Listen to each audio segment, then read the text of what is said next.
Hello everybody, in this lecture we will be solving 1973 IMO problem number 6. Here is a view of this problem.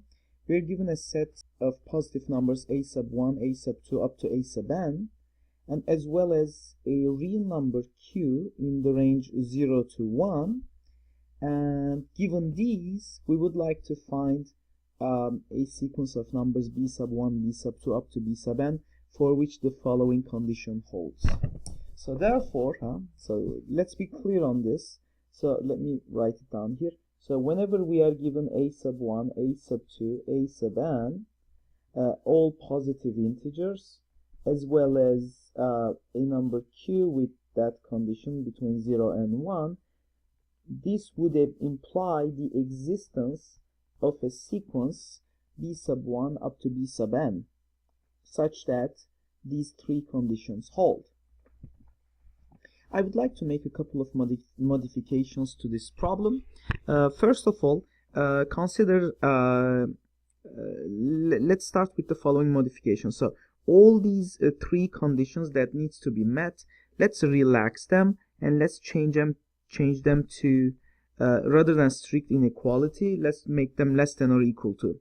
So all three conditions involve inequalities, and we change all of them from strict inequalities to less than or equal to signs.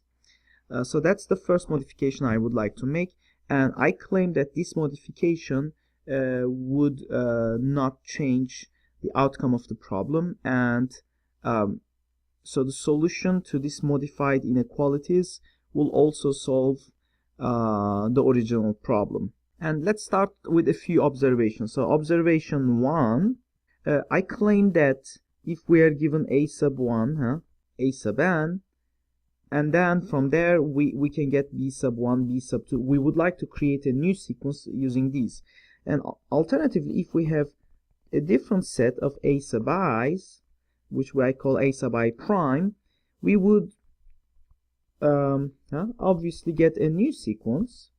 But what's so interesting is, if we look into the sum of each of these elements, so therefore I claim that this should imply that a sub 1 plus a sub 1 prime up to a sub n plus a sub n prime should give rise to the following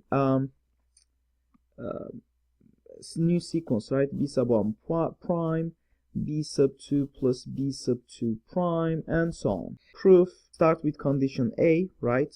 So if we know that a sub k is less than or equal to b sub k for all k, a sub k prime is less than or equal to b sub k prime for all k as well. You add these two inequalities side by side, you would get ak plus a sub k prime is still less than or equal to bk plus b sub k prime.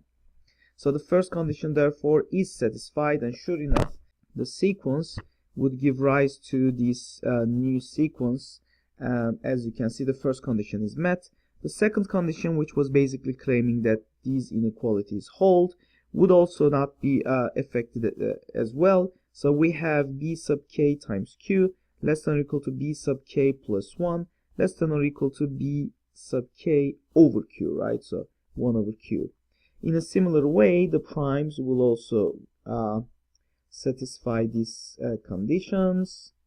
B sub k plus 1, b sub k, I should say, prime 1 over k, and simply adding these inequalities, we would get that b sub k prime q is less than or equal to b sub k plus 1 plus b sub k plus 1 prime less than or equal to b sub k plus b sub k prime times 1 over q. And again, we just observe that the second condition also holds. And finally, for part C, if we know this one less than 1 plus q over 1 minus q times a sub 1 a sub n. In a similar way, we are told the existence of this new sequence as well. 1 minus q, again a sub 1 prime plus a sub n prime.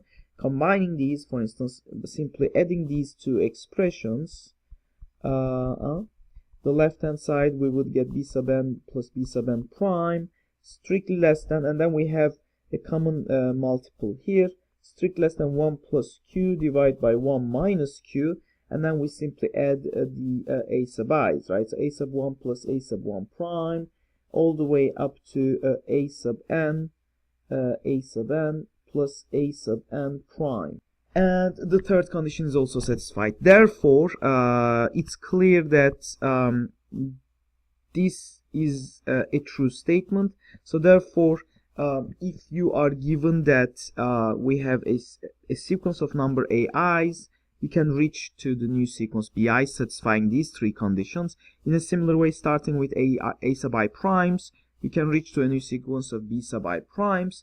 What the conclusion is that if those two are true, then it must be that the sum, if you add the given sequences, a sub 1 plus a sub 1 prime and so on, a sub I plus a sub I prime, this should lead to the existence of a new sequence, which is simply the sum of the original findings. In a similar way, we can make a second observation as well, observation 2.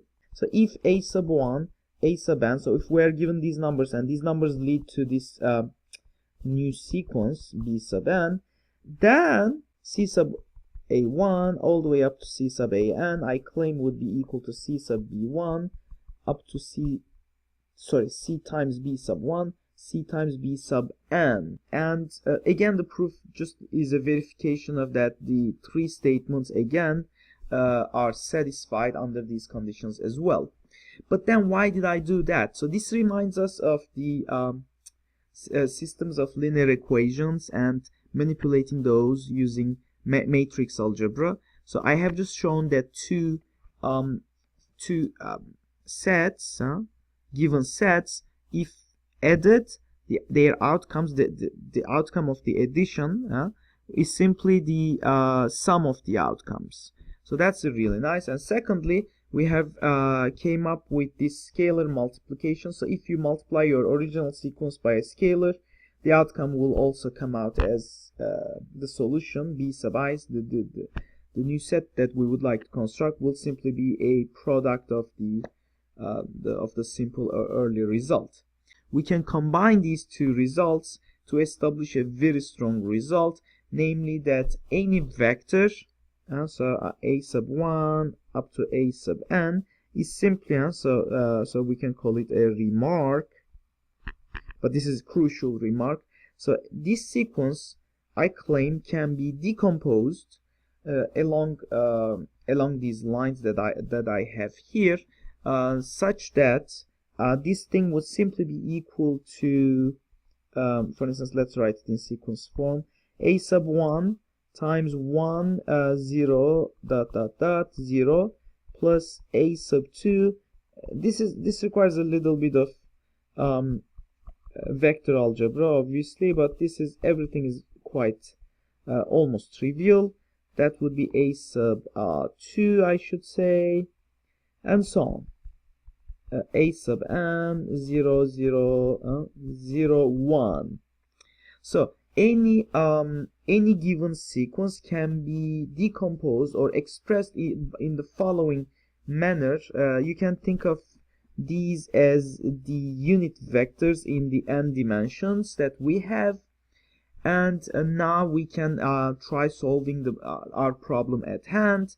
Let's call these unit vectors as u sub 1, u sub 2, and so on, u sub n, and let's try to find the corresponding solutions related to each u sub I. So for instance, starting with u sub 1, it's this sequence 1 0 0 up to 0. So what is the solution vector associated with this thing? So let's call this solution vector as b. Let's just call it b, I guess, a generic term. So let's go back to the three conditions. So a sub 1, which is just 1, should be less than or equal to b sub 1. So a sub 1, which is equal to 1, must be less than or equal to b sub 1. I propose doing the following that I hope will work out. Let's pick up b1 to be the smallest possible value. In that case, using this inequality, I establish B1 should be equal to 1. Now, how about B2? So I know that for all the other terms, so A2 is less than or equal to B2, and so on, AN is less than or equal to BN, right? So all these inequalities should work. But now I can also check the second inequality, set of inequalities, to establish a rule. And so this one, namely, right? So, and having multiplied this on both sides, like we did here, for instance, so we would get Q times BK is less than or equal, let's write that down. So we would get Q times B sub K is less than or equal to B sub K plus 1. Now, making use of this for K is equal to 2, we would get Q times B sub 2, K is equal to 1, I should say. Q times B sub 1 is less than or equal to B sub 2, but this is equivalent of saying, because we picked B sub 1 as 1, Q times 1, which is simply Q, is less than or equal to B2. And also making use of the same thing, let's pick up the smallest B sub 2, which will satisfy this condition, which is namely Q. And proceeding in this fashion, for instance, Q times B sub 2 less than or equal to B sub 3, implying that Q times Q, which is simply Q squared, less than or equal to B sub 3. Again, picking up the smallest possible B would be just Q squared, and so on. Obviously, B sub n as a result will come out as Q to the power n minus 1. I claim that with these choices, obviously, first of all, such a choice would definitely satisfy the first inequality, these inequalities, because all the a sub 2 up to a sub n, they are all 0 here. And obviously, because Q is greater than 0, they are satisfied, check.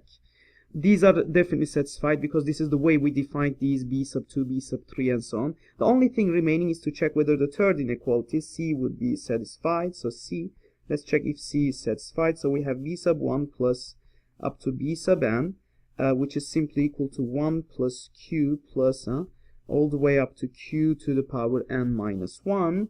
That is, for instance, that's definitely less than the counterpart infinite sequence, but then this infinite series is simply 1 over 1 minus Q, and notice that Q is greater than 0, so this is definitely less than 1 plus Q over 1 minus Q.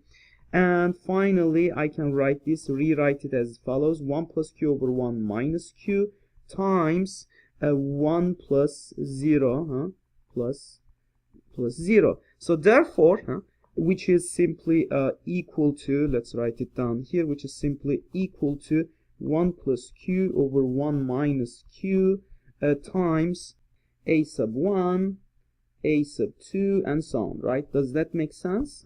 Because a sub 1 is 1 and all the others are a bunch of zeros. So therefore, wow, so this claim actually worked, picking up the smallest numbers that satisfy the second type of inequalities. These inequalities not only satisfy the first condition, but also condition A, but also help us satisfy condition C. In a similar way, let's see if it works for any typical unit vector, not only for U1, but let's try U sub I, for instance.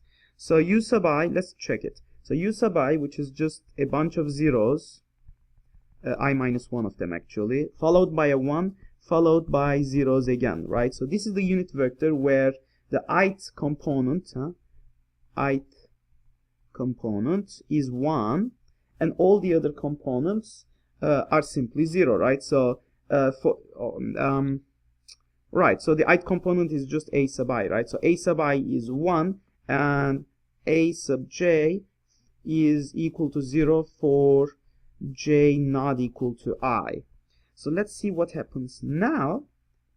So what we can do is, if you check the inequalities given in A, obviously the one that we would like to focus on is a sub I being less than or equal to b sub I, but a sub I is just a 1. So b sub I, if I pick the smallest available one, so b sub I will make it equal to 1. And now going to the second type of inequalities, namely these. So from here, so going to inequalities types B, so we have Q times B. Well, yeah, so I can go back and forth at this point. So for instance, Q sub, if we want to go forward, so we can go q times b sub I is less than or equal to b sub I plus 1, which is equivalent of saying q times b sub I is just 1, is less than or equal to b sub I plus 1, and picking the smallest possible would imply that b sub I plus 1 is simply equal to q. Let's make note of this vector. Okay, so let's say it here, I guess. Right. Okay, let's produce that vector now. So we have this vector b, and let's call it b sub I here, and let's call this guy as right. So I forgot to complete the sequence here. Q to the n minus 1, and let's call this one b to the power 1. Okay, there we go. So that's simply going to be equal to, I know the ith entry. The ith entry is 1, but the following entry is q. And the one after that would be q squared, and so on, obviously. Now, we also know that, recall that qbi less than or equal to bi plus 1 less than or equal to 1 over qbi, right? So from here, also, I can implement that. So bi plus 1, so in our case, this would imply b sub I is less than or equal, if I replace I with I minus 1 over q b sub I minus 1, or this would simply imply q times b sub I is less than or equal to b sub I minus 1. Aha! So b sub I was just a 1, so this implies that q times 1 less than or equal to b sub I minus 1. So therefore the least b sub I minus 1 that satisfies this is just q again. So therefore we have a q when we go this direction as well. So we have a q star as q square, sorry, all the way up to, oh, okay, so let's first finish these. So the largest element in this set would be q to the power, I need to work it out carefully. So there's an n terms here. This is the first term, this is the nth term. So the ith term has a 1. The following term has a q, the second term. So there is n minus ith term greater than that. So therefore, I think this would be n minus I guess, right? Yeah, I think this is just q to the power I, right? Because if right, so we start with q to the I for the first term, and then q to the I minus 1 for the second term, q to the I minus 1, and we keep decreasing it, but the sums are all I plus 1, so the I term, oh, no. Q to the I minus 1, I think. Right. So this one's I minus 2. Okay, I think that works it, yes. So we have these terms, right. Okay, so that would give the general result. So that's the expression we were seeking for the ith unit vector, right? So now we can come to finally to our conclusion. So if the problem gives us an n-dimensional vector like this, together with a choice of given q between 0 and 1, and so like that, and a vector like this, we can so decompose it in the following way. a1 times 1 0 plus a2 times scalar multiplication 1 0 and so on, plus a sub n times 0 0 0 1, and this is simply we established this just a1 u1, where u1 is a vector, if you will, a2 u2, again u2 is a vector, and a sub n u sub n, where u sub n is also a vector. And we have established that whenever we have using the two observations we had, so firstly the sum of vectors, the solutions would be again the sum of individual solutions of these corresponding vectors, and the second observation was that scalar multiplication, the solution will be also in scalar multiplication format. Long story short, that would imply a sub 1 times, what is the solution of u sub 1? U sub 1 we established was this one, this guy, or this one I should say. So 1 q squared and so on. So that would be 1 q squared all the way up to q to the power n minus 1 plus a sub 2 times, now for a sub 2 in this formula we replace I with 2, so it would be q to the power 2 minus 1, which is q comma 1 comma q and so on. Q comma 1 comma q squared all the way up to when I is equal to 2n minus 2, q to the power n minus 2, and so on.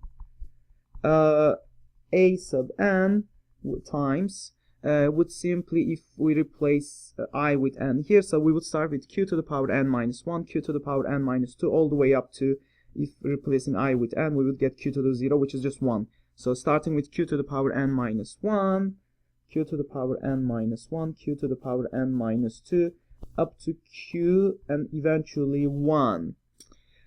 So that would be the corresponding solution, right? So the corresponding vector, solution vector for our desired sum, for this sum, which basically represent the given q and the given a sub i's.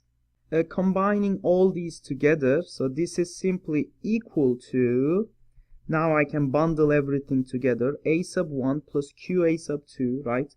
So a sub 1 plus q times a sub 2, right, plus plus q to the power n minus 1 a sub n, comma, for the 2 we have q a sub 1, let's do it carefully, q times a sub 1 plus 1 a sub 2, so let's just put the 1 here, 1 a sub 2 plus q times a sub 3, and so on up to here, q to the power n minus 2 times a sub n, and so on all the way up to last term, which is a sub 1 q to the power n minus 1 plus a sub 2 q to the power n minus 2 up to a sub n. That's it, times 1 if you will. Okay, that's fine. But that's all. I wish I replaced the location of i's and the q's here in inconsistency with this, but that's fine. Okay, so now, so this is our vector, so this is our b1, that's the, oops, what happened here? There was a plus sign here.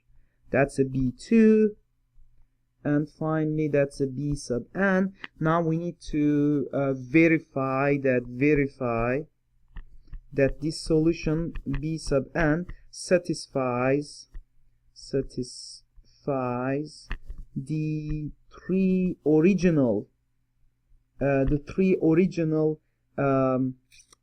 conditions, maybe inequalities, conditions. But when I say conditions, I mean strict inequalities, right? So strict inequalities.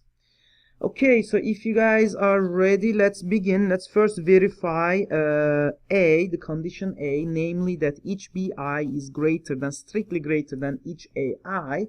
And I guess this one is obvious, right? So the reason is, if you just write down the generic term, so b sub I is equal to q to the power I minus 1 a sub 1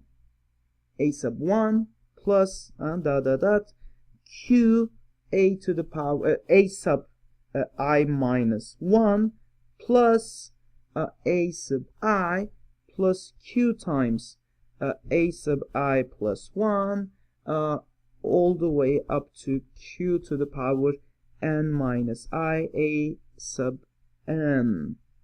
Now, is this strictly greater than a sub I? Of course it is. Why? Because look at that. A sub I is there, and we have all these extra stuff. And we know that a sub i's are strictly positive numbers.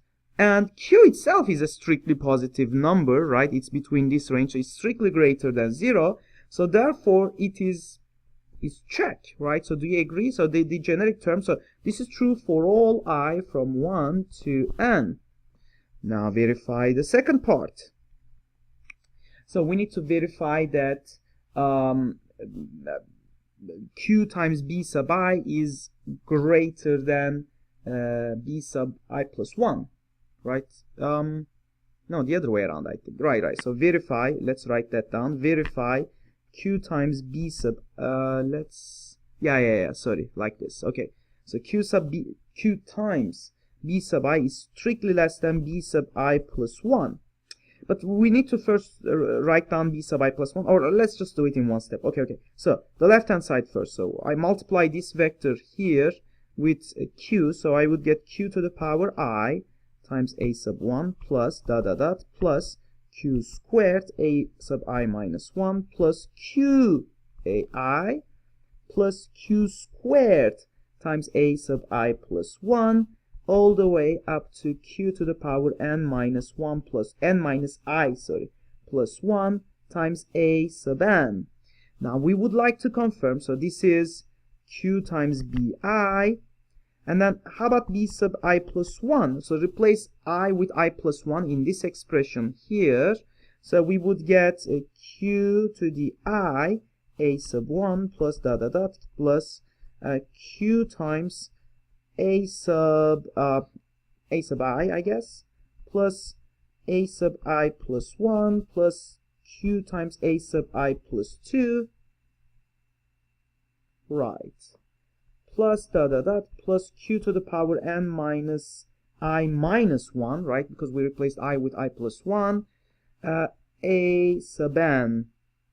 Now comparing these two expressions, we need to establish that this one, the second one, is bigger, strictly bigger than the first one. So let's compare them term by term. Let me use another color. Comparing them term by term, I realize these two terms are the same. These two terms are the same. Did I mess up? No. And right. So all the initial terms are precisely the same, and now all the change happens after this term, right? So basically all we need is to compare these terms. So when you look at, well, obviously, right, because when you compare the following terms, look at that one. So this one is multiplied by q squared, but q is less than 1, implying that q squared is definitely strictly less than 1 as well. So this term is less than this term, the following term will be less than the following term, and the last term is less than this one because this one has a power n minus I plus 1 versus this one has n minus I minus 1. So each of the terms are in those brackets are simply multiplied by q squared. So it is obvious that this guy, so therefore this implies b sub I plus 1 is definitely greater than, or let me write it in the other direction. So q times b sub I is definitely strictly less than b sub I plus 1. So therefore we have simply verified the first half of part B, namely this half. We still need to verify the second half, but and without the equal signs now, obviously. So now we are in the original problem. Can I just leave it to you as a homework, because this video is getting really large, and it is really just a simple verification to verify that. And let me directly jump into the last case. So therefore, going back to the last case, part C, let me go back to the green color. So we will simply add all these expressions for all the AIs, all the I's, like I'm talking about this. We will add b sub 1, b sub 2, all the way up to b sub n, and then see if we can get the desired result. So let's just do it. So b sub 1 plus b sub 2 all the way up to b sub n is simply equal to, so what is all the coefficients in front of a sub i's, right? So so for a sub, so if you add b sub 1, we'll have a power q to the q to the 0, which is just a 1. So let's write these. So 1 plus, and then if I plug in 2, I will get q, plus plug in 3, I will get q squared, plus finally plug in n, I will get q to the power n minus 1, and that's the coefficient in front of a1. plus, let's write a few more. So what is the coefficient in front of a2? So obviously the number would be q to the power I minus 2. So when I plug in I equals no, that's not the one. So for the coefficient right. Okay, so the coefficient in front of a2 would be I think yeah. So it would be starting with a q, right? So because let me write it here, I guess. I minus 2 times a sub 2, right? And as we plug in, right, so for b sub 2, let's just use this one, right? So q times for a sub 2, for a sub 2, we will get q plus 1 plus, and then it will start increasing. Okay, so plus 1 plus q all the way up to q to the power n minus 2, and so on. Finally, the coefficient in front of a sub n would simply be equal to q to the power n minus 1, q to the power n minus 2, all the way up to 1. Q to the power n minus 1 plus q to the power n minus 2 plus all the way up to q plus 1. Now, okay, so let's add a new color. So let's call this coefficient as C1. I'll call this one as C2 and probably this one as Cn. So that's simply C sub 1 A1 plus C sub 2 A2 plus all the way up to C sub n A n. Now finally make the following observation. Look at C1, C sub 1. It is 1 plus q plus all this expression. And comparing it with C sub 2, it also looks like 1 plus 2q, right? And then again q squared all the way up to q to the n minus 2. Both of them has n terms in it. And finally the last one is q to the n minus 1 plus q to the n minus 2. And so on. So therefore, let's consider this alternative coefficient 1 plus 2q plus 2q squared all the way up to q to the power 2 times q to the power n minus 1. I claim that this coefficient c with c is greater than every single one of these coefficients. And I hope it's obvious, right? So for instance, comparing c with c1, they both have 1. This one has 2q in it, this one is only a single one, and so on. And you can similarly compare with the other terms as well. I hope it's clear. But then what it implies is that this thing is, not greater than, strictly less than c. We have c, we can replace each of these coefficients, c1, c2, c sub n, with c's, and then factor out the c. So c times a sub 1, adding up all the way to a sub n. And now let's see if that coefficient c does the trick for us. Remember, our expression shouldn't be c, but rather it should be this guy here. So how can I get to show that, for instance, if I can get to show that c is strictly less than 1 plus q over 1 minus q, then I would be done. So going back to my expression for c, it's just a matter of simple manipulation. 1 plus factoring out 2q in the remaining terms, 1 plus q plus all the way up to q to the power n minus 2. But then hey, this is strictly less than 1 plus 2q, 1 plus q plus q squared, if I add infinitely many terms. But then that's simply 1 plus, this is a geometric sum, which we know is equal to 1 over 1 minus q. Now, finding common denominator, we have 1 minus q plus 2q over 1 minus q, which is simply 1 plus q over 1 minus q. So therefore, our right-hand side is strictly less than 1 plus q over 1 minus q, a sub 1 plus a sub n. And this completes the verification of step 3. This has become a very long problem. Sorry for all the bashy stuff. This is a typical algebra problem. Hope you enjoyed it, and looking forward to see you guys in our next lecture.